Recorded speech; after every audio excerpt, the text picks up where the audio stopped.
to try to get the power play going a little bit. I think that's cost us a few games in terms of either A, putting a team away, or B, giving us a chance to get back in a game. And, that's something that can certainly improve, especially with the people that we have out there. So we'll look.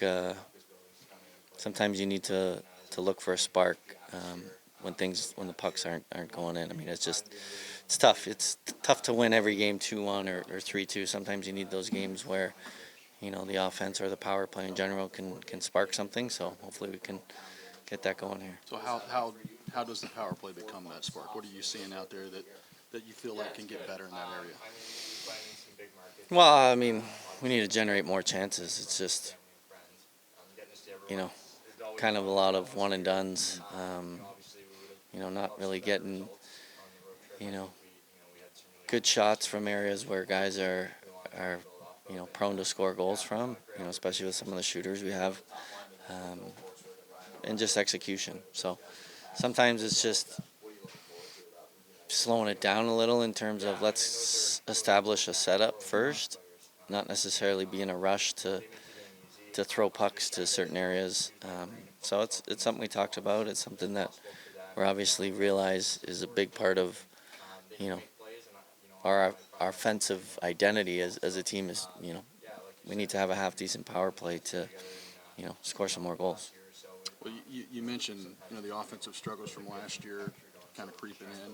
Does that make it frustrating when that happens again early in the season? Like, how do you kind of battle against that mentally, I guess?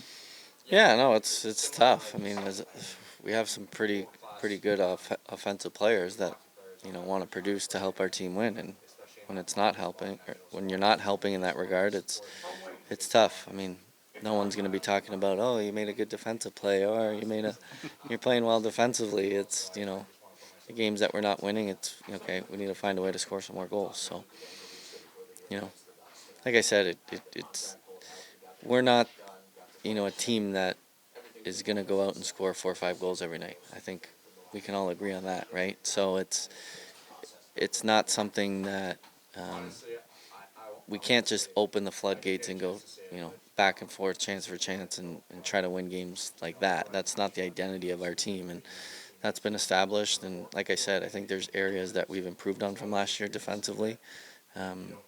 Now, some other areas, like I said, being the power play, one of them that can help you win some of those tighter games, and that's what we need to focus on. Certainly a 5-game homestand tonight, Anaheim first. How do you view this one as important for your group here? Yeah, I think we want to take pride in being a really good home team and making this a really difficult barn to play in. And we have a great opportunity on this home stretch to kind of establish that right now and kick it off the right way. So it'll be a good contest tonight for sure. How are you feeling? You got a few points. Looks like you didn't miss a beat from when you jumped back in. What have you thought of your game? Yeah, I mean, all things considered, pretty good. I mean, like you said, it's kind of a situation I've never really dealt with before. Kind of missing all of camp there and kind of just getting thrown right into the deep end. But I've been pretty happy with how I've handled it. I don't think I'm even close to my final form yet. But first couple games have felt good, and I feel like personally just kind of trying to build off of that. As a team, what habits were you guys executing well on early on in the season that you guys got to get back to starting tonight? I think we've done really good in stretches. To start the year, I feel like we've put together a couple periods. Maybe I think if we can play a complete 60 and just kind of cut out some of those rush chances or kind of the mental lapses they're leading to goals. Maybe we should be good. Like I said, I felt really good in large stretches about our game, and we want to try and pile that up together for a full 60. Luke, big night tonight, Star Wars night. How do you feel about Star Wars? Thumbs up, thumbs down? Well, I'm actually not too familiar. My dad's a huge Star Wars fan. Oh. Probably why he named me Luke, maybe Luke Skywalker. But no, it should be fun for sure. Marcus are out there this morning and any chance to back to line? No. What about any other changes from the lineup from last time? Brady Martin will come in. He's going to get in today. Yeah. And Saros in the net. Yeah. What's the key to getting off this 3-game losing streak? Starting tonight down. I think keep playing the way we've been playing. I mean, we didn't get the result we liked in Montreal. And Winnipeg, we just had a bad first period, I thought. Kind of sleepy a little bit earlier, at least the first 12 minutes of that period. And I thought we played really well through the rest of the game, didn't score. I thought their goalie was exceptional. So I think the recipe's there. The recipe was there for most of Toronto, was there in Ottawa, was here for the home games where felt we deserved a little better fate in a few of those games. So stick to the recipe. What do you like about your process right now offensively, and what do you think needs to maybe improve? Offensively, well, I like our zone time. I think we've done a really good job of being in the zone. I think what I don't like a little bit, and goes back to the old adage you've always had, if you're not close enough to the net, you're not going to get that secondary look. As long as hockey's been involved, the puck usually always comes back to the net, and we're maybe either a little slow to get there or not there. I don't think we're delivering or shooting pucks with enough urgency. We're looking for a better play, and leaks into our game sometimes. I know we got some highly skilled guys, and I think we have some guys that are trying to feed other guys the puck instead of just being a little more direct and getting it off the spray and then reattacking. But you go through the whole Winnipeg game, I thought we had some really good looks. And if you have that recipe and you play that way, you'll have some success. I've heard a number of guys over the last couple of days talk about just establishing yourselves as a really hard team to play against here. Again, it seems obvious to people who want to do that at home, but how much have you put an emphasis on that, especially starting this semester? Well, I think we've put emphasis all the time for these home games. Sometimes maybe too much pressure on ourselves to play well at home, leaking into last year. So I think for us, it's just a mindset. It almost has to be a road mentality mindset playing here. And I thought we had that the first couple of games here. I thought we played, in my opinion, deserved to win both games. Didn't happen. But I think, again, back to that recipe and back to that mindset, that way of playing, it'll give yourselves a really good chance to build an identity here at home. I don't think probably a lot of teams don't take us completely serious because how we ended last year. So it's a great opportunity to prove some people wrong here at home. You're obviously Anaheim, got a lot of pace to them. What do you have to do to make sure that doesn't burn you tonight? Yeah, I mean, I think we have to have that mindset, and I think we've had it. Columbus is a fast team. Utah is probably as fast as they get. Toronto. We played Montreal, who's really fast. Ottawa's fast. So we've played a lot of fast teams. But it's that mindset, how we want to play this game. Do we want to play it wide open? Then I don't like our chances. But I think if we want to play it a certain way, the game that's in front of us, to play against the team that we're playing and have that mindset of doing those things, it's going to give ourselves a chance. Andrew, have you gone 11-7 a lot in your career? Not a lot, but a fair bit over the years. You really enjoy it. I think we played Tampa when I was in Florida all the time, and they did it, and it was a tough matchup. When you see, you're giving your offensive guys a few more opportunities.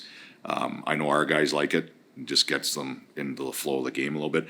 Probably argue the defensemen don't like it because they kind of get lost in it. But yeah, I do like it. It gives you a little bit more flexibility to play.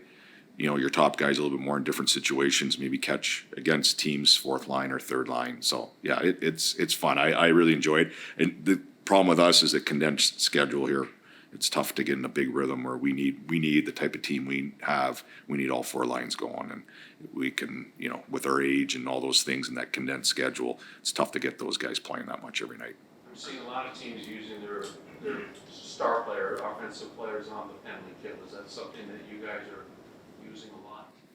We haven't. No, I've seen Anaheim, and that's obviously what they're doing. I think we've got some young players that maybe aren't quite ready yet to jump in that spot. But we've played a Svechkov in there. But for the highly skilled guys, I don't know if Stammer's ever killed a penalty or Phil either. So we play factor. Coach, you put an 18-year-old back in your lineup tonight. The Ducks have been playing 19-year-old Seneca every game. What are you most cognizant of as a head coach when you put a young player like that into an NHL lineup? Well, I think you want to make sure for his development. You're always worried. You want him to put him in the best situation you can. You want to try to build him up make them feel confident. So you're always weary when you get on the road. Sometimes you lose your matchups and you put him in a position where, not just failure, but just that I want him to feel comfortable, especially early on here. He'll get his opportunities to get different looks here, but I think you're always in the back of your head, you're like a dad. You're a little bit worried, in which I guess you probably shouldn't. Failure kind of is how you figure it out. But I think the path that we're looking for with Brady here is just taking steps, and he's taken a step from the rookie camp to the training camp to the exhibition games to the NHL, and we don't want to rush the steps. I think we want him to go through the process of each step. I know you're focused on this game, this team, and everything, but thoughts on your Blue Jays maybe in the World Series? Yeah, it was awesome. Yeah, I mean, you talk about grit and resiliency and never giving up with that group, and kind of the mentality of all in. They've got contributions through their lineup night in, night out from everybody. It's a little bit inspirational should be for our team and for different teams from where they were 2 years ago to where they are now, and the mentality that they brought, the unselfishness of Guerrero and Bichette and these guys, that they brought a different approach into the game where they were going to not just try to free swing, hit homers, and they're going to grind out at bats. And those guys are uber talented, and they kind of bought in. And success didn't happen right away from the start of the year. But I thought as the season went on, they became a team.